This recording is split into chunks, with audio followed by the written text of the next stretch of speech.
Welcome to A Celtic State of Mind. I'm Paul John Dykes and I'm joined tonight by Colin Watt for an impromptu 6 o'clock Friday night live show. Colin, how you doing, mate? Yeah, not too bad.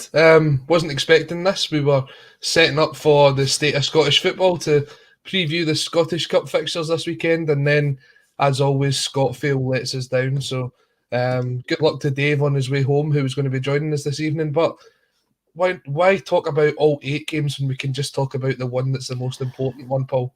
Well, I was thinking you were on Wednesday on your usual slot, Colin, so you've not had an opportunity actually to react to the Aberdeen game, so we'll do a bit of that. And we'll look ahead to the Wraith Rovers match on Sunday as well, and basically where we are overall. But, I mean, let's start off with the Aberdeen game then, because you spoke about it prior to the game. You've not had an opportunity to get stuck into that analysis. What was your view overall about that? I was listening with interest to Tony and Laura today and Alan, and Tony basically said, we go to Pittodrie, we get the 3 points, we come down the road, all is good. To be honest with you, I'm quite happy with that, personally. We can strip away the performance, as we always do on the show anyway, Colin, and We've done a few times already. But what was your take on it? I mean, were you at any point concerned? Did you think we weren't going to pull it back when it was 2 each to get the win? I mean, concerned is... do you know what? The worst bit is not being there. I was unfortunate not to make it, but my pal was there, so I knew what was happening ahead of time. It goes back to why we stopped... Who's your pal, JP? No. Well, I had plenty. I was going to say plenty. I had a good few Celtic pals there. Including quite a few of the people on the team here at Celtic State of Mind, although don't let other people hear that, because podcasters, we're not meant to go to the games, we sit in our dark dwellings and just give our own opinions. No, it was finding out ahead of time what was happening before you got to see it. I was watching on Red TV. I don't know what you guys were watching on. Yeah, we were also watching it on the legal stream, Colin. Oh, the legal one, sorry, yeah. We'll talk more about that later on. But being like a minute behind, my pal Michael was texting me, and he's like, 2-1, 2 each. And at that point, it felt as if it was like a Celtic away day in Europe. We kind of concede one, and then our backside collapses, and within a couple of minutes, we're either equal or we're behind. And the way it was going, that's the way it sort of felt for a period. Celtic then got themselves back into it. It was good to see the sort of instant quick reaction from Jota, and the roar about his goal was just, it's fantastical. I mean, it's ridiculous the way that they keep going on about it. It seems as if the only way that Celtic can win is if there's a dodgy decision these days, never mind the ones that go against other teams, but hey ho. I was on the boys from the Aberdeen podcast that do State of Scottish Football, the Red Tinted Glasses. I was on with those boys earlier in the week, and we sort of laid out how we thought the game was going to go. And if we had a bet builder on, we'd have took home some amount of money. We predicted 1 goal in it. We predicted a Lewis Ferguson goal. We predicted Jota to tear apart Calvin Ramsey, which he did. We predicted that Celtic would concede from a set piece. It kind of went to plan, but that wasn't exactly how I thought it was going to go after 45 minutes. At 45 minutes, I was already thinking, right, let's get ahead to the next game, get a couple of boys off, get them rested. But Celtic, they've just not been able to put a 90-minute performance in now for a number of months. And I get what the likes of Tony and that saying, get the points down the road, brilliant. It's all cup finals between now and the end of the season, but I would like to see us being a bit more comfortable and not having to go into that sort of, not panic mode as such, but a sort of like, right, we need to get something out of this despite being so far in front for the first 45 minutes. A couple of things you brought up there. The first one being the 90-minute performance, so we'll talk about that as well. I've got a theory around it, not so much a theory, but an observation around it. But also the flag behind me is using that overused term, Ange ball, which we no longer use really. But this flag came to us from Australia. If anyone follows us on social media, you'll have seen the tweet earlier on today. So one of the most incredible things, Colin, and you've been involved with Axon for a long time, a number of years. You used to come to the studio over in the toll booth in Stirling. We did shows over there. Through the lockdown, it was big dial-ins without the visuals. Probably a good thing because you couldn't get your hair cut or anything, or maybe a bad thing depending on who you go to. But we were speaking during that entire period about the growth of the channel, what we're going to do next, that whole planning, what happens when we come out with this lockdown. So what I find incredible doing a podcast that started off at a kitchen table with a couple of mics is how far and wide it can spread. So when you hear through a mutual friend, which is Neely Mockin from the Falkirk area, is that there's someone in Australia who thinks this is a cracking show. And that just, I'm not just saying this, that blows me away, mate, when you hear that people from all over the globe are tuning in. And we've got a few followers on Twitter who travel about, and there's people in Dubai and Amsterdam and further afield. So this particular flag was obviously made up. The Ange ball's been added, the Axon logo's been added. And I thought it was only right just to fire it up there this evening. This is an impromptu show. Someone is asking, where's Big Dave? Well, Dave couldn't make the other show, Sean, so he's pushed us into the Axom studio. I was here anyway. I says to Colin, well, why don't we just do a wee Friday night show? No one knows it's happening, so it might be viewed by accident. Let's have a wee preview, a weekend preview. And going back to your point note about this Ange ball thing that we don't really use anymore, I was looking quite a bit today, in actual fact, around Ange's philosophy. And I know that when he comes in as someone who, I think that unless you had a particular knowledge, like Jared and the boys on the Australian Celtic podcast, or of Australian football, or a particular knowledge of Japanese football, like Dan Horowitz, you might have been, I think, like myself, a wee bit misinformed, ill-informed. You didn't have enough information on the individual. And obviously, since he's come in, everybody's who is involved in Axoms and every other Celtic platform has done the research. You've watched the videos, you've watched the interviews, Colin. We've spoken to people, and other pods have spoken to people who have worked with Ange. We've read the book and all this kind of stuff. But we've also spoken to him at the press conferences. And from his very earliest musings since coming to Celtic, he's spoken about this philosophy. It was named Ange Ball by someone. And what is that? What is Ange's philosophy? So 8 months down the line, what do you think Ange's footballing philosophy is? Do you know what? It's plan A, and it's sticking to plan A. And when you talk about it, that almost sounds as if he's a bit naive, but he believes so much in the way that his plan works that he doesn't change it depending on who Celtic's playing. And we saw that we've got some scalpings for that this season in Europe, but we've also put in some particularly impressive performances where a lot of people had already written us off before the game had even kicked off. So that is a testament to the sort of style. And he always goes on about putting out a team that his dad would have enjoyed watching, because that's what he grew up with. Getting up early in the morning to watch Italian football, or to watch French football, or even football from England, and just being able to enjoy watching the game of football. And I think as much of us wants to win everything that we put ourselves into, we also want to do it in that sort of style, that Celtic way that people have been talking about for years and years, as Ridiculizer comes in to say as well. When you look at it, there's performances that have been particularly impressive this season. You go back to the start of the season, winning 6-0 against St Mirren and Dundee. Even the performance at Easter Road, that first 45 minutes, blowing them away 3-0 before half-time, it was outstanding. The performance at Tynecastle, there's been so many that we could speak about. And then there's other performances that we just either couldn't quite get over the line, or we've just got over the line. And you think back to the Livingston game where we missed the penalty in the last minute, or the Dundee United game where the goal actually goes in the last minute. Every single time that we've been there, it's not as if we've sat and said, this is boring football. Whether it be such a close game of football, whether it be such an open game of football, we've never once said we went to a game and went, I'm bored. That's the difference. The amount of times that we tried to watch, and obviously I know it's more difficult last season because we were stuck at home, we were on this platform, we were in different, well, where you were able to have 6 people in 6 households and all that nonsense. But it just wasn't the same. The amount of times last year I was just sitting on my phone, flicking through Twitter, Facebook, whatever, and keeping one eye on the game, because you kind of knew after 60 minutes Celtic had chucked it. They weren't going to try and attack. If they didn't get a goal in the first 20 minutes, it was going to be just another slog of a game. And part of that might be the fact that fans weren't on the ground.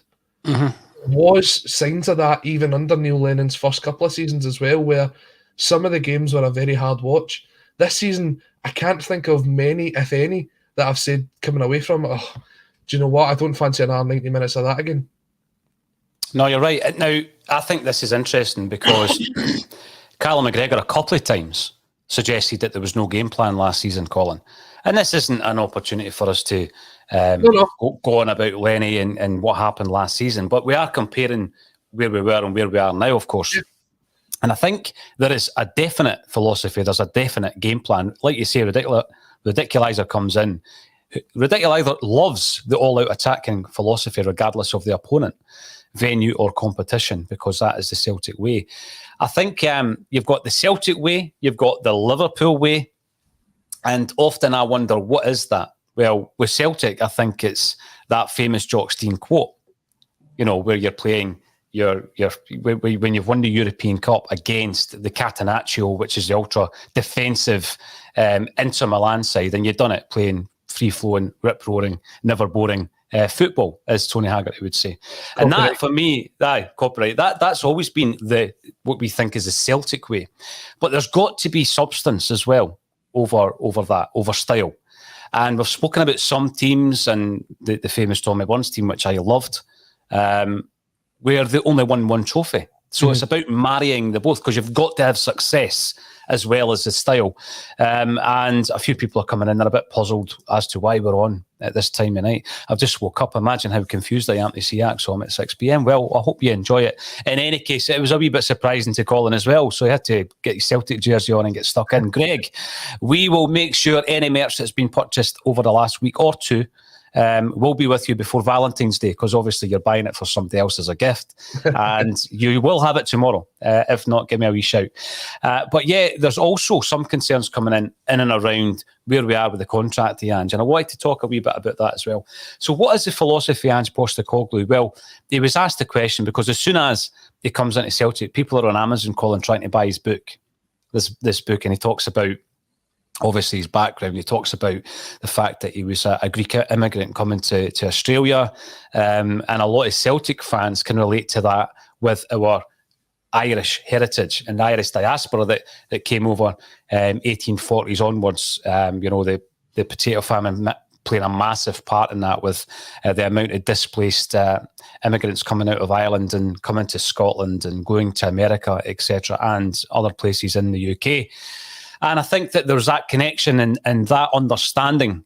So when I start hearing Ange talking about that, you ask yourself, well, you know, is this man the perfect candidate for a job, because he gets it?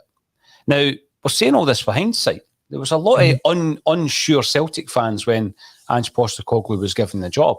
And I think my exact comment was, it's a £60 million gamble. That's what I said at the time. Never wrote him off because I wasn't educated enough in Ange Postecoglou and his football career to write him off.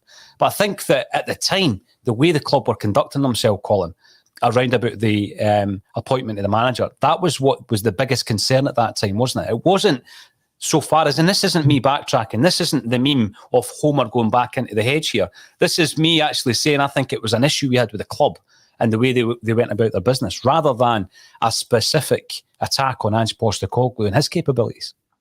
What you mentioned earlier on about Callum McGregor saying there was no game plan last season, that the boys just went out and tried to win the game the way that they knew, not the way that they were coached and not the way that they were sort of trained to do so.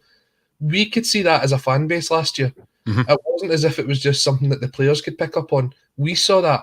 So when it came to the point of, we're talking about getting a new manager and getting a brand new philosophy, because this was a new chapter in Celtic's history. The 10 in a row didn't happen. It left, it gone. That story's over. You've turned the page onto this new chapter, and it was important that when we started this new chapter that we got straight into it and we hit the ground running. And it did feel as if for weeks and weeks, and obviously we went down the Eddie Howe route, and to be honest, I put my full backing behind Eddie Howe, because I still do think he's a very good coach. I don't think he's had a great time of it at Newcastle, but I do think he's a good coach. I think he would have done well at Celtic, but the best thing that he's done for Celtic was actually turn down the job, because we've managed to find a manager who, as you say, almost comes part and parcel within what the Celtic philosophy is. He's someone who has no Celtic connections beforehand, but is almost part of the Celtic diaspora. Everything that he is was Celtic, and it just needed the marrying of the two together to understand how perfect the fit was. And since he's came in, he's never shrieked from any sort of responsibility. He's held himself very well with the press. He has been the representative of the club that the fans needed. Last year we were asking, where was the board? Where were people coming out and backing the Celtic support? And just done that at every single opportunity this season. And you hear it from the players as well. After the game against Rangers the other week, the first thing that was said was, what an atmosphere. And that was before the guys even broke down the game. They were asked about the performances, and the first thing they did was thank the fans. Now, I know certain fans don't appreciate the fact that after every game this season, there's almost been this sort of lap of honour, to use the many air quotes. It's not a lap of honour. It's an appreciation for the fans that have travelled all over Scotland to support their team. And we spoke about it last year because the fans weren't in. The fans can be that 12th man. The fans can urge that ball in the net against Dundee United.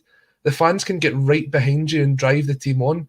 And the players appreciate that. Ange appreciates that.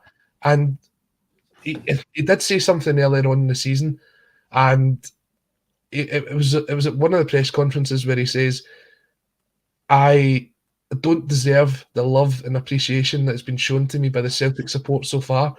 I've done nothing, I've won nothing to prove it. Well, he's now won the League Cup. He's turned the team and the form around from earlier on in the season, where we all agreed he needed a bit of time to bed the team in. And if he's to go on and win another the Cup, the League, whatever it is that he ends up with this season, he will definitely be the manager to lead us next year into whatever competition we're in and with whatever silverware we have behind us, because he is the guy that Celtic fans have totally bought into, no matter how this season finishes. And that is a massive, massive turnaround from where we were at this point last year. Yeah, we spoke last year, all year, about a disconnect, Colin. And a massive part of that was we weren't at the games. I totally get that. But there seemed to be a disconnect between the fans and the manager of the football team and the fans and the board. There was a complete disconnect there. And I think what Ange has brought in is an understanding of what it means to support Celtic, what it means to play for Celtic, represent Celtic. And I go back to it. He was asked a brilliant question in one of the early press conferences by a fan media representative, and I apologise because I can't remember who asked the question, but they had obviously done the research and read his book, and he was speaking about how his family obviously had fled Greece and gone to Australia. So to understand the makeup of the team that he joined when he was in Australia, South Melbourne, and the fact that that was very much, in terms of the fan base, there was a huge amount of the Greek diaspora as part of the fan base at that football club. So you can imagine that there's these people coming over on the boat, and it's a bigger journey, obviously, from Greece to Australia than it is from Ireland to Scotland. So it was a long time in terms of the travel, with no real idea what was going to be happening once you got there. And then there's a football club that draws the Greek immigrants together. So it was almost a community at the weekend to go and watch this football club. Lo and behold, you start looking at some of the players that they were bringing in, and they were Greek, Australian players.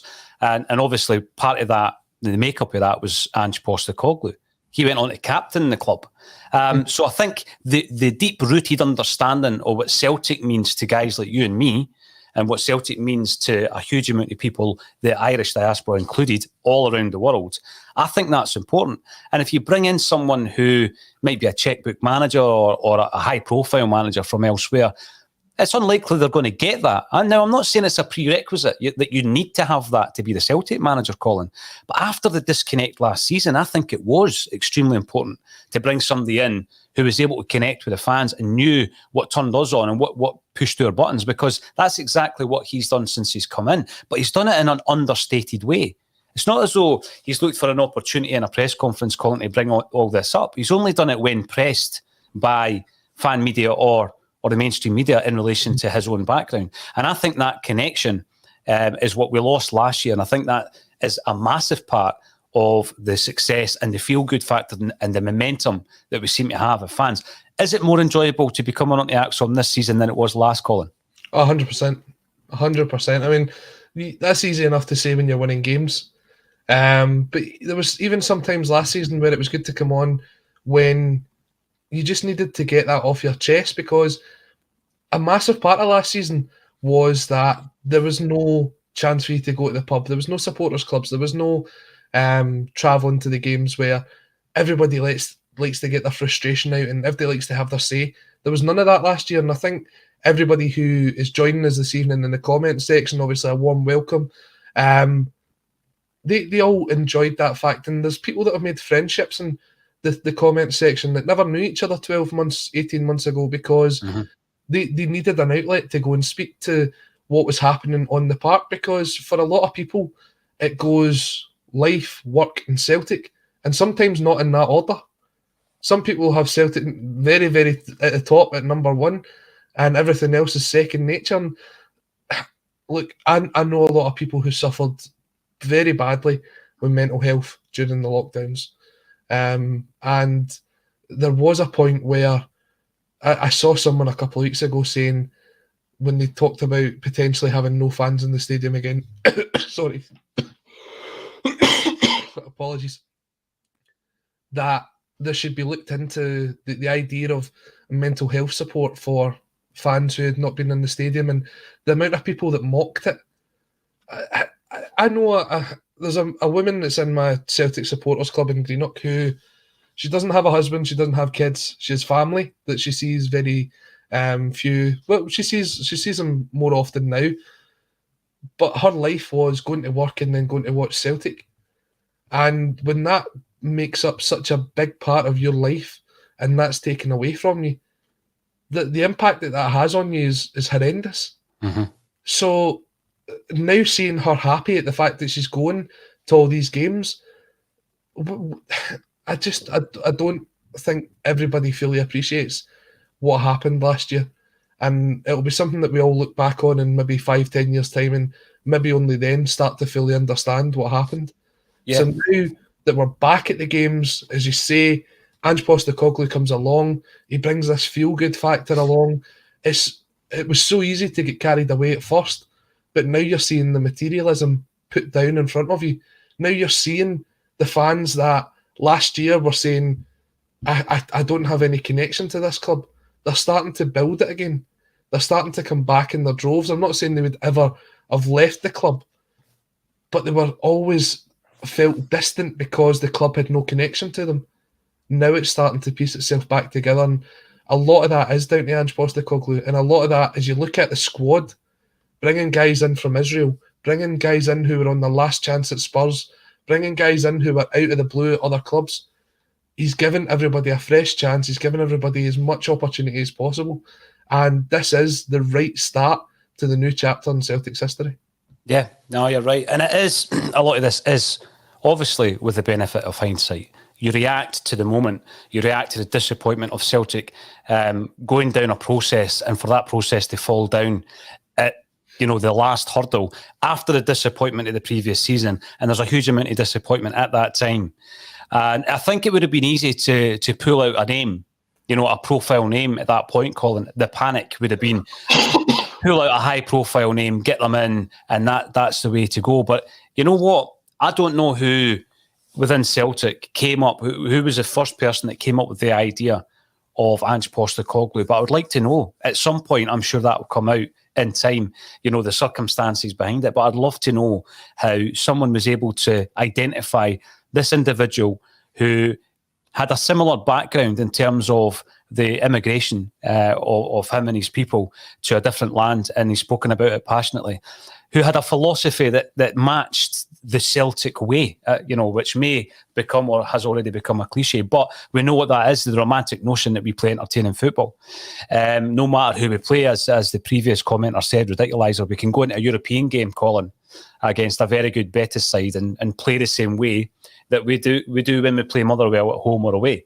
And as you say, some people might think that's naive, but if you get everybody up to that point where they understand the game plan and the quality improves, which it has undoubtedly done this season, then why not play your game and let them concern themselves with Celtic's master plan and game plan? Now, the holy goalie comes in, and I think this is a very important point. There he is with the avatar of the big man. When do you think the club should be looking to tie Ange down on a longer-term contract? If we want to try and keep some of these players, then keeping the gaffer will give us the best chance. Now, there's no doubt, Colin, that a few of those players are there primarily because of Ange Postecoglou. Mm-hmm. I mean, the obvious four would be the Japanese players that he either worked with or had a knowledge of in the Japanese league. So you're looking at this clutch of players that we brought in, who are all looking a bit special. You're looking at a couple of the guys that Ange has reinvigorated, and you're looking at Ange himself and what he can achieve at Celtic with his ambitions.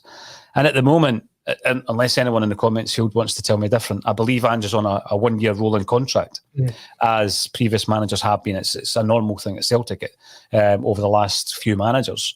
What's your thoughts on that? What's your thoughts on tying Ange down so that it gives him maybe more of an indication of our belief in him on a more kind of medium term rather than a short term? I think Ange is the man that would resolve that. I think if Ange wants a 4-year deal, he'll get a 4-year deal. If he wants a 5-year deal, he'll get a 5-year deal. I think he might be quite comfortable with the 12-month rolling contract as it is, because as horrible as it is to say, there will be a time when Ange Postecoglou is not the Celtic manager, and that could be down to his own aspirations, or it could be down to things not going the way it should have went. There's only really two ways that you leave the Celtic post. It's either that a big team down south, now I say a big team, nobody's really bigger than Celtic, are they? Let's be honest, but a more financially successful team down south or abroad come in with a package which is probably one that the club can't turn down. It's what happens to the players, it's what happens to managers as well. And they move on to pastures new. And most of the time, they move on with our blessing. Other times, it's because of the lack of success on the park. Mm-hmm. And to me, there is only kind of two ways this is going to go.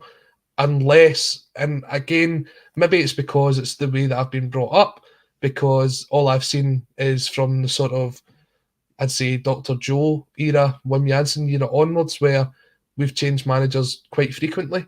Yeah, that just seems to be the way it went. You go back probably over time, the likes of Jock Stein and Willie Maley and guys like that who could manage for 13, 14 years at a time, and their job was never in doubt because that's the way it was back then.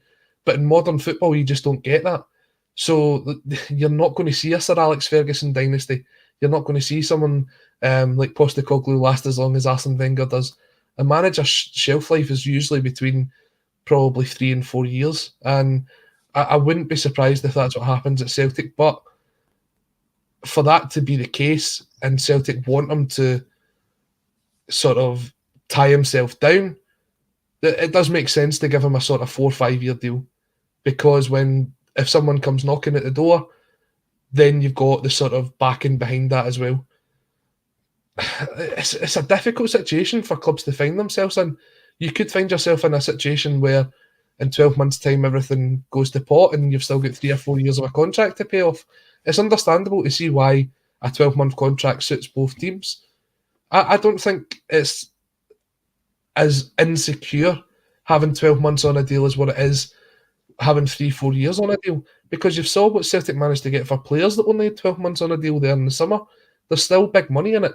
It all comes down to whoever holds the contract at the end of the day. Yeah, no, I get that. I totally get that. I just think that we have obviously done the due diligence somewhere at Celtic to identify Ange Postecoglou as a candidate 8 months ago. Would love to know who it was. Obviously, 2 former chief executives have tried to take some credit for that so far, Colin. We'll find out who it was in the fullness of time, I'm sure. But yeah, I'm not getting completely overwhelmed by the fact that we're sitting top of the league, because as Tommy Roderick says, we've been top of the pile for a decade, mate. So I'm cool with that. However, I am seeing a lot in Ange that I think matches what Celtic are all about, what the fan base are all about. And, you know, he's not a particularly old manager. He's 56 years of age, Colin, and you think to yourself, you don't know what his aspirations are in terms of post-management, but we talk about there being a restructure of a football department and there perhaps being someone upstairs with a football brain, you know, a director of football or whatever the title may be. And you look at somebody like Ange with a philosophy and the mindset and you think, well, would you be happy with an up-and-coming gaffer working under his tutelage? And at this moment in time, you've got to say, yeah, you would. You absolutely would be happy with that. Bazaboy82, absolutely love that photo. Is that Strawberry Fields? I don't know. Let us know, Bazaboy. Good evening, lads. Loving the new flag in the background. So do we, Bazaboy. We love it as well. All the way from Australia. Hey, by the way, if anyone wants to send us nice Celtic stuff, feel free to do it. We've got a brilliant T-shirt through the post last week from one of the up-and-coming artists that came in to do a session, Colin, PG Chiarletta. Good Celtic man as well. And if you want to send stuff into the studio, I'm all for that, absolutely. We've got a message coming in from Facebook. Factual content is paramount. Axom always delivers. Yes, I think everybody should remember that there is a difference between perception and facts, and there is also a difference between what people say on social media, Colin, about certain people and certain platforms and what is actually true. So keep a wee open mind about there being 2 sides to every story, ladies and gents. Now, Paddy Lavery, good evening, Paul and Colin. Do you boys not go out? Well, when there's a 6 o'clock show, who do you call? There's a, you know, it's like an Axom kind of bat phone. Colin, give me a hand. Let's get this show done. Scott, how? Well, this is different. Yeah, you're absolutely right. It is absolutely right. I've got to say, if you're not out by 6:30, it doesn't mean you're not out at all. Put it that way. The night's still young. Well, Colin, I don't know about you. You've got a kind of more thriving social life than I. I do tend to spend 95% of my time in the studio, and that's just the way it is. Patrick Murphy, the thing about Ange is that he's so likeable and tells it like it is. That's refreshing. I loved Lennon, but he's always quick to pass the blame. Ange Postecoglou has been a breath of fresh air, and he's building a squad worth millions. Now, that's an interesting point as well.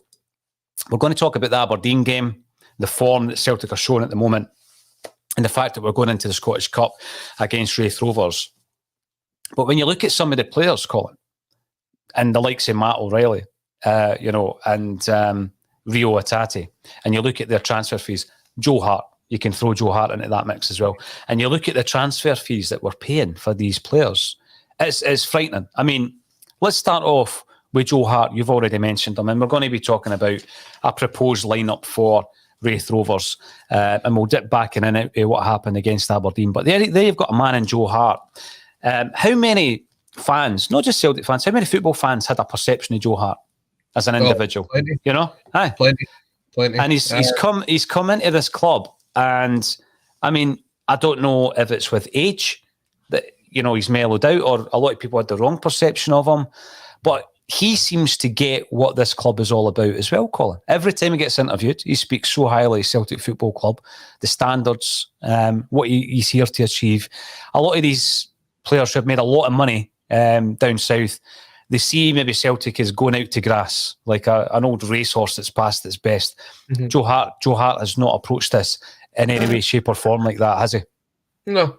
And to be honest, Joe Hart's still young for a goalkeeper. Mm-hmm. He's 34, 35. He could go on. We take a look at McGregor across the city. He's only just turned 40. And arguably he's had some of his best seasons, maybe not this year, but over the last couple. Joe Hart doesn't get 70-odd caps for England just being a decent goalkeeper. You get 75 caps for England for being a very good goalkeeper. Mm-hmm. You get the amount of appearances that he had in Europe for Man City by being a very good goalkeeper. But what he needed was someone to rebuild his love for football. you could see it when he went to Rome. He was okay.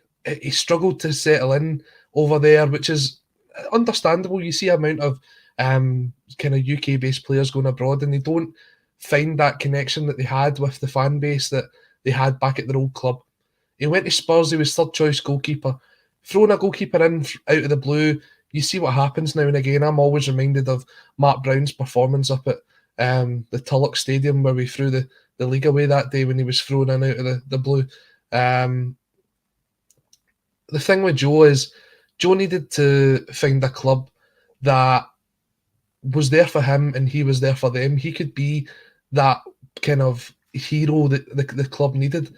And hero's probably a big term, but the amount of saves he's made this season and the amount of points he's probably won us right up until the point over the last maybe not this week, but the week before and before that as well, he could have probably got his deck chair out for 45 minutes for the first half of games. But he is someone who loves football, and you can see the relationships he's building with the team. I don't know if you saw the celebration between himself and Jota yet. Yeah. The worst part about it is the referee trying to spoil everything for everybody. You know, it's always the same. We started on referees. We'll be here for another hour.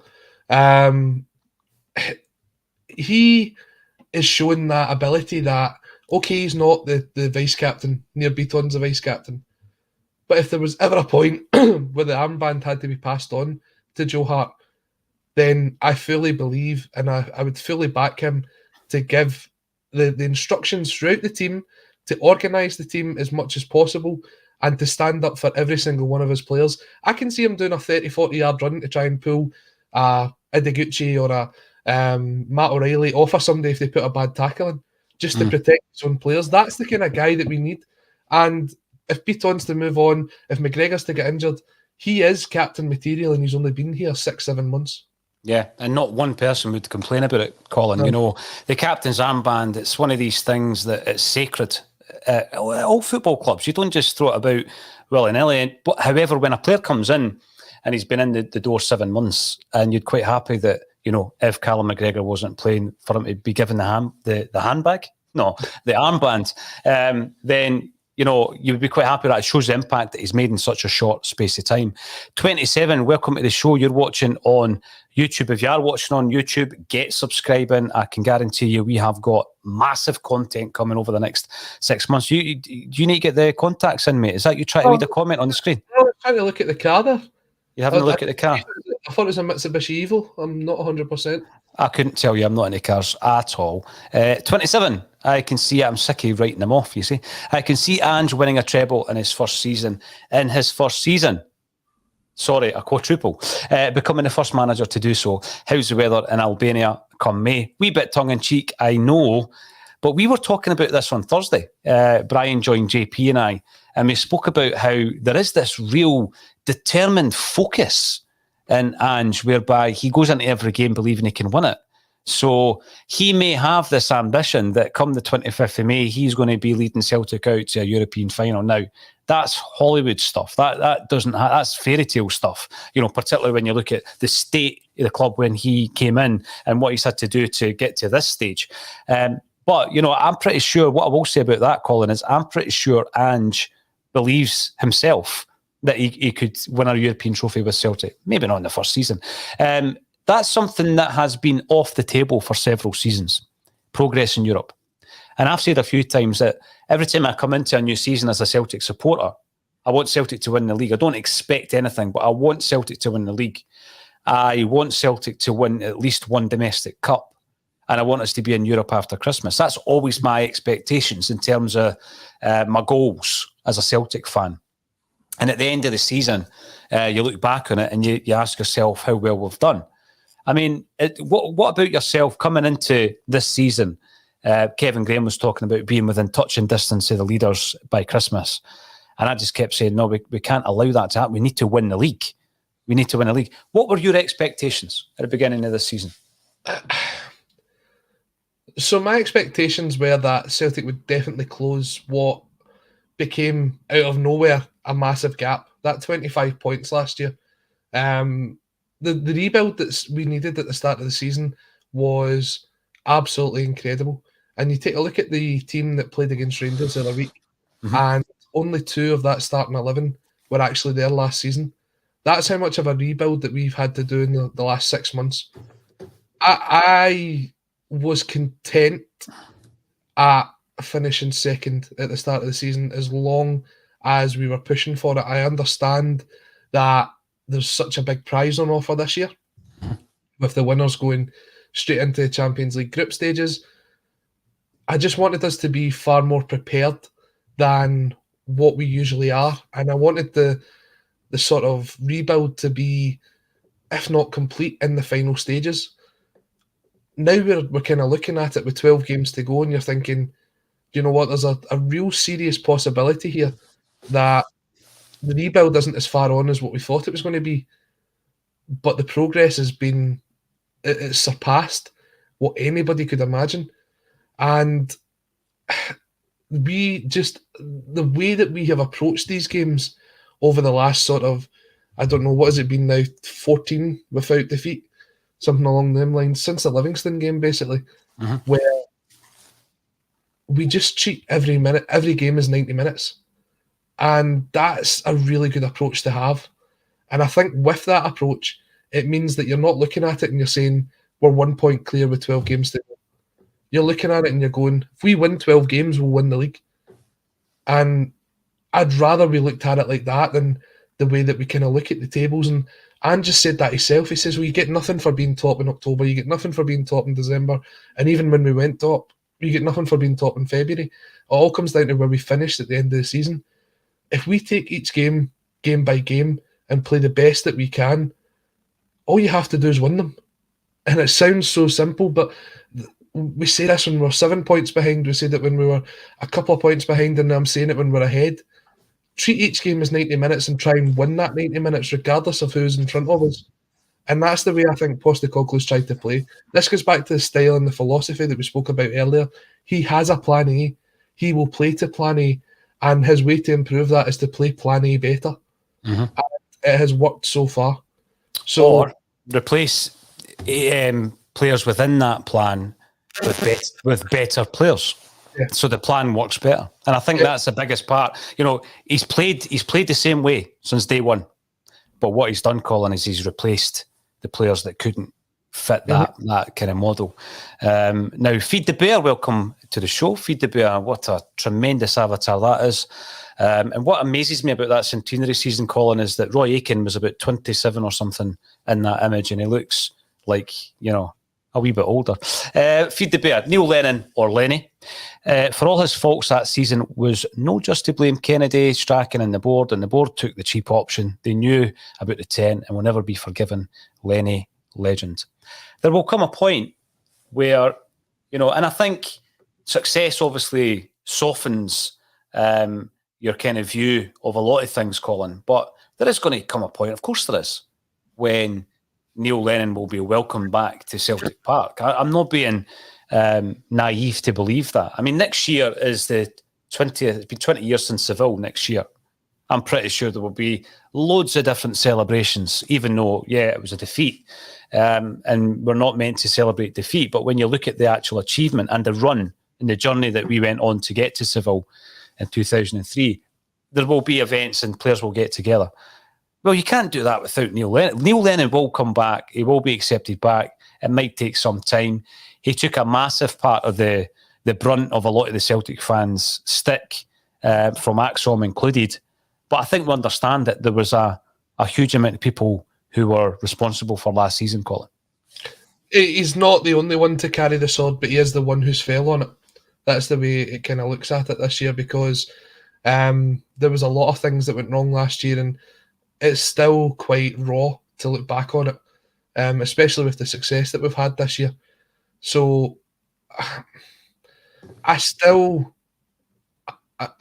very angry at some of the things that Neil Lennon did last year, and it will take a long time for some of his comments since to sort of die down, and maybe I'll look back on it. But for me, he was just the wrong person at the wrong time at Celtic Football Club. His time had come to an end, and we kind of tried to get one more year out of it.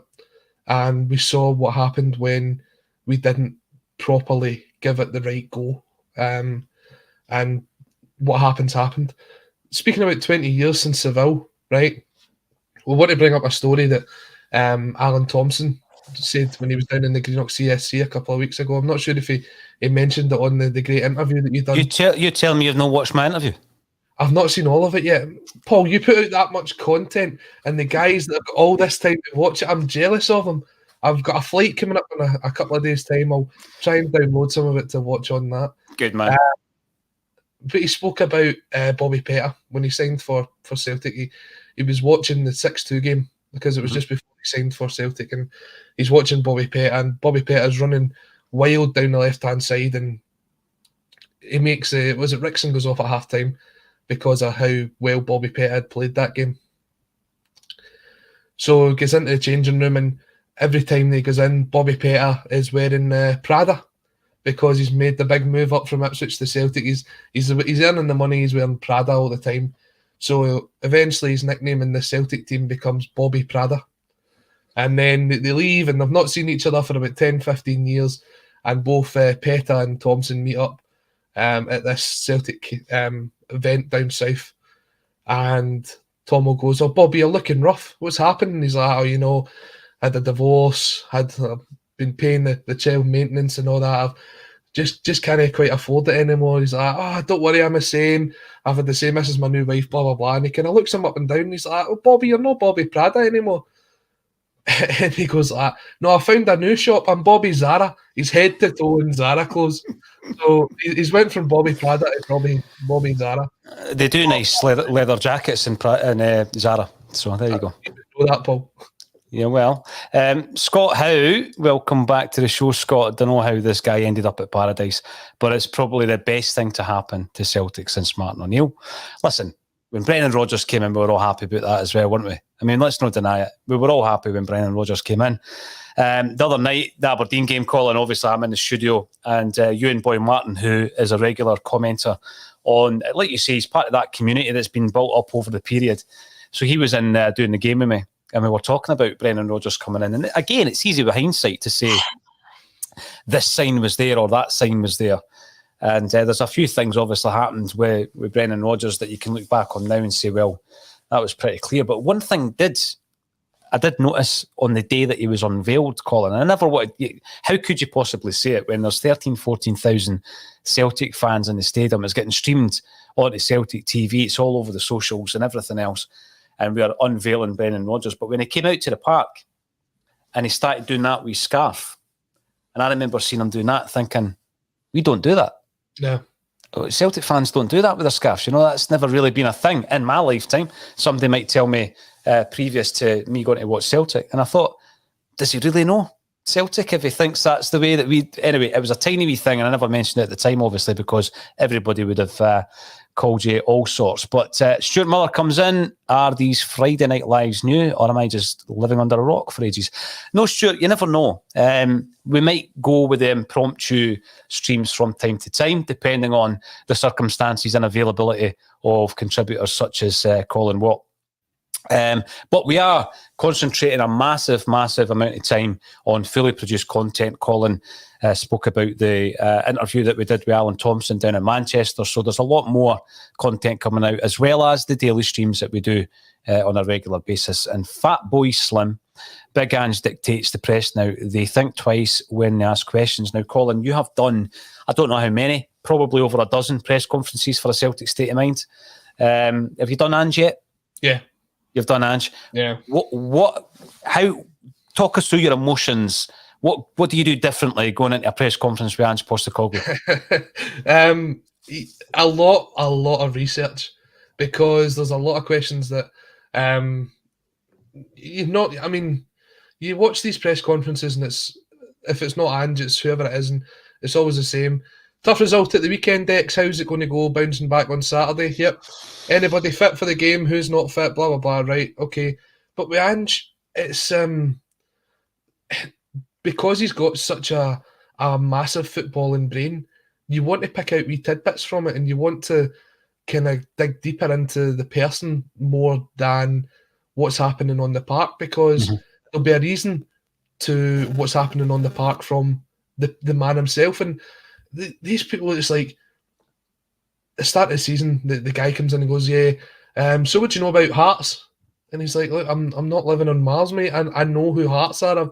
He must have coached a couple of them when they had the Australian players in that made it into his Australian national team.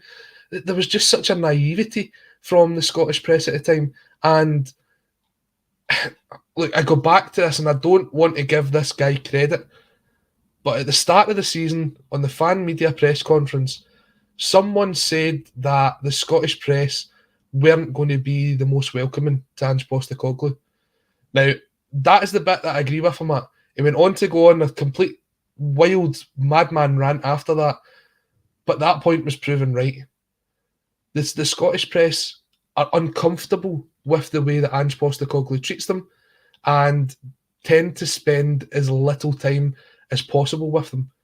My experience of Ange Postecoglou is, if you offer him an insight or you ask a sincere question, he'll give you as much time out of his day to answer back to it. I asked him at the time, it was just before the winter break, and I asked him that basically this was stage one of the rebuild complete. We'd got some of the players in. What was the focus for his stage two of the rebuild? Did it come down to recruitment? Did it come down to the likes of, we'd just brought in Anton McElhone at the time. Where was his focus on for part two? And he says it's already underway. It was on recruitment. It was about getting people in behind the scenes that he could trust, that he could rely on. He was going to change the whole scouting department. He was going to do X, Y, and Z.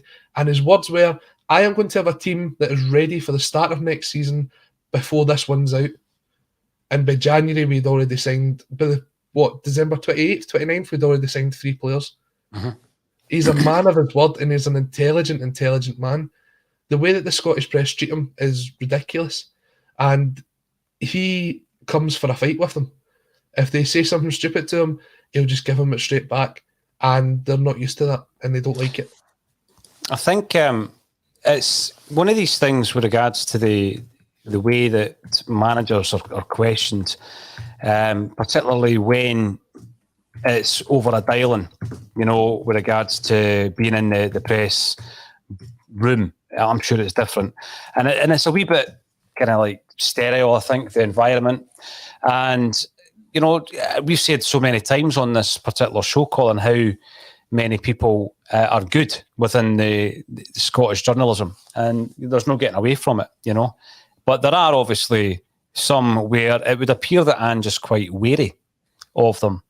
And I think that there's been some unnecessary assessments of him prior to allowing him to get on with the job. And then since then, this constant questioning of the philosophy. And I think that when the fans ask him questions, it's often solely from, in fact, I would say it is solely from a Celtic perspective in terms of what's best for the club. And I think that a lot of the people who are not in the Celtic fan media world who are asking them questions are maybe looking for a different narrative. But that's journalism. That's journalism, But if they do that without the respect that Ange is due, that's when I've got an issue. And that goes without saying for anything and anybody, as long as they show due respect. I mean, some of the the comments that were made by prominent broadcasters around Ange Postecoglou were embarrassing. There was one, I'm not going to say which radio station it was on, you'll be able to guess, but obviously the co-presenter that day was McCoist. And the comments that were getting made about Ange Postecoglou by a so-called Celtic fan were ridiculous. And I've had people saying, oh, you should apologise to Ange because you wrote him off. And I didn't ever write Ange Postecoglou off. When we lose 3 out of 6 league games, you're quite concerned. And you're normally commenting, Colin, right after the game that you've lost. So, yeah, there was huge concerns at that stage. At no point have I ever said, get rid of him or this isn't working. But some pundits did say that. So I think that, if they go back and watch their own shows back, then they might feel a wee bit embarrassed. Maybe they won't. Maybe they won't. I think what you've got with that particular radio station that you're referring to is they are shock jocks. They just come up with headlines and it starts debate. And to be honest, anybody who is associated with them or anyone who listens into them maybe have a wee look at your situation and just think, how many times have they actually tried to do proper journalism and actually take a look at who funds them before you maybe give them your time? No, good shout. Now, Les Watts, honestly, when I heard who was taking the job, I told anyone who would listen that everything would turn out fine. The way that we dealt with it was to speak to people who were better informed than we were, who were less ignorant than we were in relation to Japanese football, Australian football, and Ange Postecoglou. So we invited people onto the show, Colin, to educate us on the man, on his philosophy, on his style of play. And that's exactly what they've done. And I've got to say, as I'm sitting here right now, 8 months down the line, and we don't know how the season is going to end up, like you say. I'm an optimistic type of guy at the best of times, but I have fully bought in to Ange Postecoglou and what he's doing at Celtic. We're going into this game on Sunday, and he's previously said that he doesn't rest players. That was one of the questions recently that he just batted right back, and it was like, you're going to rest Tom Rogic? Yeah. And no, you don't get a rest. You'll get a rest at the end of the season like everybody else. So with that in mind, I'm going to run through the team that I expect to start against Wraith Rovers. Let me know if there's been any injury updates that I've maybe missed, because as I say, this was an impromptu bulletin and we weren't expecting it. But I would start with Joe Hart in goals, Colin. Juranovic back from his illness? No. So he's out? Yeah. So it must be COVID then? It looks like it. Yeah. Ralston at right back? Yeah. CSC, right, Ralston. Taylor at left back. Listen, I'm going to go for Starfelt and Cameron Carter-Vickers. Okay. I mentioned on Thursday that if I was going to make any changes unforced, it would be to bring in Liam Scales and play him in his preferred position to see how he suited alongside Cameron Carter-Vickers. McGregor, I'm sticking with Hatate and Rogic, which might be controversial because obviously O'Reilly's not in there. And then I would go Abada, Giakoumakis and Jota. That's how I would line up, Colin. Is there any in there that you would disagree with? I think Christopher Julian will play. I think it's about time that we see where he actually is in terms of his recovery. When you look at the team that actually played Wraith earlier on in the season, it was a very strong team considering who was available. So I don't think there'll be wholesale changes. He did mention that Ideguchi would be available and in the squad, so I don't know if that'll be from the bench or starting. Look, I think there will be... I'll go with 4 changes because that seems to be what we make. I think Bain will probably start in goal. I think we'll see Ralston at right back, Carter-Vickers alongside Julian, and probably Liam Scales will get another start. I think McGregor will get rested. I think Beaton will come in alongside O'Reilly, and I'd be half tempted to rest Hatate as well, although that does take me up to the 4 changes already. So I'll stick with Hatate, Jota, Abada, and Maeda. Where's Giakoumakis, mate? I think he'll get time, but I think Maeda needs a goal. I know he scored against Motherwell. Was it much of a goal? I think he needs some chip. Was it a chip? I mean, that was a Carlton Cole versus Inverness Cali goal. Yeah. I think we do. I think he needs a couple of goals, and this game against Wraith is maybe the best chance for it. Look, one thing I did realise before I came on here, and I'm actually annoyed that I'm going to the game now because I've spent my money, but David Goodwillie's still not been released by Wraith Rovers. No. And they are going to be getting... If Celtic Park's half full on Sunday, which it does look as if it's not too far greater than that, they're going to be getting somewhere in the region of £200,000 to £300,000 off Celtic for this game, including TV money. Where is that money going? That money's going to pay off his contract that they have stupidly picked up. To me, this only just clicked today. If we'd seen this maybe a couple of weeks ago, I wonder what the crowd would have actually been on Sunday. Well, if you change your mind, get yourself into the studio and join me for the game, Colin. Kieran, 1888, I mean, Aussie flag up for a show at 3 or 4 a.m. in Oz. They're dedicated followers of the show, mate. They're going to get up at 3 or 4 o'clock to watch, especially how we've never even announced it. So I'm sure they'll be okay watching it on the catch-up. The DJ of choice has been feeling a little bit under the weather. He's got a cold. Hopefully you will be feeling better soon as Colin coughs and splutters his way through valiantly. And there's a question kicking about here from Terence Pat. Let's have a look. Terence Pat, do you think Abada will go to the EPL in the summer? Well, I hope not. I think he's a player that would need to look at his own progression. And I'm pretty sure there will be English clubs not only looking at Abada, but looking at various other players. You look at the performances of O'Reilly, Hatate, Kyogo. I'm pretty sure there'll be a few clubs interested in Jota who haven't tied down yet, as far as I know. So, yeah, I'm sure there'll be interest, Terence. Or is it Pat? However, I don't think it would be the right time for him to go. No. And I don't think, although Colin's going to fill us in on some financial info in a wee second, I don't think Celtic would be under any pressure to sell any of the aforementioned players who have come in and doubled, trebled, quadrupled their values, in a short space of time. So there'll be interest, absolutely, but it would be far too early for him and his own progression, Colin, for him to move for Celtic, I think. Yeah, and I think he's still settling in Glasgow, to be perfectly honest. I've seen some of the stuff that both him and his girlfriend have posted on social media, and I think they're still settling in Glasgow. He's not going to be somebody that makes that move right away. He's found a home at Celtic Park as Juddy comes in. Does Colin Watt ever stop? Guy's been everywhere today. He's just delighted that he got to ask Fran Alonso a question before I did, because I usually steal his questions. No, he's here for another couple of years at least. I think he's found somewhere where he's loved. He loves playing for Celtic. You can see that if anybody's got him on TikTok. One of the last videos he posted was him scoring, playing as himself on FIFA, scoring a last-minute winner for Celtic. The man's loving his time at Celtic Park. And with the finances that have just been released in the last sort of hour or so, everything's starting to look up very rosy at Celtic.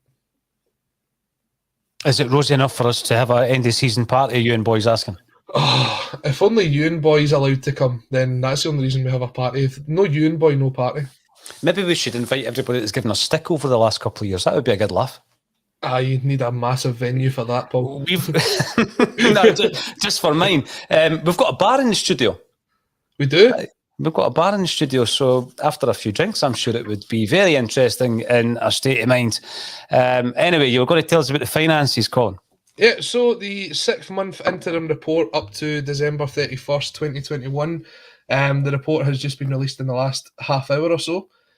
So the key financial items to take out of that for anyone who's interested: revenue has increased by 29.9% to 52.9 million. That's up about 12.2 million from the year before. Profit from trading was 7 million, as opposed to a loss of 0.3 million from last summer. The profit from player registrations, that's players that we've moved on in the first 6 months of the year, the last 6 months of the year there, it was £25.8 million, and that's up from 1 million the year before. So that's moves for the likes of Odsonne Edouard, Ryan Christie, players like that. Profit before tax for the 6 months up to December 31st, 2021 was £27.6 million, and that is a turnaround of nearly £33 million, because this time last year we'd lost 5.9 million. That is a massive turnaround. We spent in the summer £16.8 million on the acquisition of player registrations, and at the end of the period of the year ending December 31st, 2021, we had £25.6 million in the bank. That's massive, Paul. I mean, we're talking about a rebuild here, and it's not just a rebuild, it's a rebuild with a profit. You can see now why Ange was given the transfer funds that he was given in the January transfer window, because this is all before that kicks in. Yeah, because you can see that it's healthy and we can afford to do it. And we're going to win the league hopefully this season. And then obviously we've got the bounty at the end of that as well, Colin. So absolutely, that's all positive. And Juddy has got a question for us. Here we go. Do you think, welcome to the show, Juddy Talks. Hopefully you're well. Do you think Ange is maybe the man to help us keep some of these players who are wanted elsewhere to try and compete in Europe at a higher level interestingly enough, Colin and I did a show. This was a while ago, quite a few years ago, actually, when we used to record in Stirling, Colin. And we were talking about if Celtic changed their strategy around signings with regards to bringing a player in and moving him on within a period of 3 years for a massive profit, and we were able to retain the core group of players within the 9 in a row era, we would have a team that was capable of doing something in Europe. That was basically what we were throwing out there for debate, wasn't it? And you're looking at a team, that included Fraser Forster, Denayer, Van Dijk. Tierney. I think you had Beaton in it, Edouard and Dembele, and it goes on and on. What a side we would have had. And I think that in order to keep them beyond that couple of years, the 3 years, what you need is you need someone that they believe in, because we're in the world of modern football, Colin, whereby, footballers there is, I'm not going to say every single one of them, but there is an element of the mercenary around modern footballers, and, Celtic being used as a platform to move on elsewhere. And I think that if you believe in the manager and there's a relationship between you and the manager, then that would go some way to building something a wee bit more special. And it might mean that you're staying at the club 18 months longer than some of these star names have done previously. But what you would get as a result of that is you're keeping a team together that's developing and you're constantly improving. 3 years down the line, it would be frightening. If this is what Ange can do in 8 months, Colin, and he's allowed to do it, and we're in good financial health, like you've just explained, what would the team look like in 3 years? And I think that if you're selling that to a player like Abada, let's use Abada because he was brought up, right? 20 years of age, and you're saying you could still go to the very top at 23. You don't have to leave at 21. You don't have to leave at 22, what do you think Ange's part is in that? Does it make a difference to the modern footballer? I think it does. No, it does. It absolutely does. You take a look at when Brendan Rodgers was in charge, and I've mentioned this on the show before. He wanted to be backed heavily to take Celtic to the next level. He knew there was certain positions which, to be honest, as far as probably this season, we've only just replaced them. And I'm talking about it right back. Celtic were looking to bring in guys like Timothy Castagna. They were looking to bring in a guy called Christian Piscini. And Christian Piscini flew all the way to Glasgow for a deal which was meant to be about, I think it was £6 million. And at the last minute, basically the terms of the deal were all changed and Piscini went elsewhere. So Celtic lost out on that transfer. Brendan Rodgers stayed behind as part of a family trip that he was meant to be going to get the deal done, to show that Celtic were actively going to back him, because at that point, I think it's been widely known, Paul, that he was meant to make his move to China because the money was there for him. But instead, he was getting the backing from the Celtic board. We just spent £7 million on Christopher Julian. We're spending the money on guys like Godson Edouard, and we still needed that sort of final bit to the jigsaw, which was the defence and the right back, which we finally sorted. And I've seen some of the comments on Josip Juranovic. What a fantastic signing he was this summer. Well, the 2.7 million, you forget. I mean, that's not a big transfer fee. No, but what you're saying is, if you keep showing that you're willing to back the manager who is bringing you success, then you are going to get guys that are going to hang around and say, do you know what? I can get another year out of this. I can kind of get to the stage where we're getting to the last 16 of Europe. I'm getting more exposure. We're getting X, Y, and Z. Sean Maher comes in to say Neil Lennon signed Julian, not Rodgers. No, you're right. But this is at the time when we were starting to look at spending that sort of money. Yeah. We were getting to that stage where it had been before. It was a lot of £2 million on a bio, and we'll risk it and we'll see how far we get. We were starting to commit to this because we started to see the revenue coming back this way as well. If we continue in this trend, and it looks as if we have done so far in Ange Postecoglou, if it comes to the summer, and now I fully believe we've already got a team that would do so much better in the Champions League qualifiers right now than what we could have done at any point going forward, because I don't see anybody leaving in the summer. I think you've started to build a team for the summer already. If you had that team this summer, I think there's every chance we could have made the Champions League group stages. I really do. I think you would have got past Midtjylland. I think you would have got past some of the other teams as well. If we wouldn't have got as far as that, it wouldn't have been far off it, put it that way. Well, we said at the time, because there has been a few occasions over the last few years, Colin, whereby we go into these qualifiers and you know that the team you're playing, when they knock you out, if you were to play them in 6 months' time, you would... And that's the kind of situation we were in at the moment, looking back on Midtjylland, for example. I'm going to bring this in as well because obviously there's a lot of talk around Kieran Tierney moving on. And if he does move on, it'll be for big money. It'll certainly put us in a position to sign a few. But I think there's a few other players that are out there with big percentages on their sell-on fees as well. Colin, Dembele was one of them. I don't know what the scenario was or what our bargaining power was with Edouard, Ayer or Christie, but, in the past we have managed to insert these percentages onto the sell-on. So I'm pretty sure, we will be in a position to buy Jota. And if you're looking at 6 to 6.5 for Jota and 6 million for Carter Vickers, then I think that we've done enough good business with £1.5 million for O'Reilly, just over $1 million for Hart, under $2 million for Hatate, that, you can push the boat out for a couple of these guys who, for me, have been absolutely outstanding this season. Colin, this has been an impromptu Celtic state of mind this evening on a Friday night. Possibly the first time I've done that. I'm not too sure. We might do it again. I think it's been quite enjoyable. Yeah. Thanks, everybody, for getting involved. It's not been as busy as normal because we didn't announce this. We just decided to drop it onto the channel. So, thanks for getting involved. I hope you all have a great weekend. We'll be back from half an hour before kickoff on Sunday. If you're watching on YouTube, make sure to subscribe.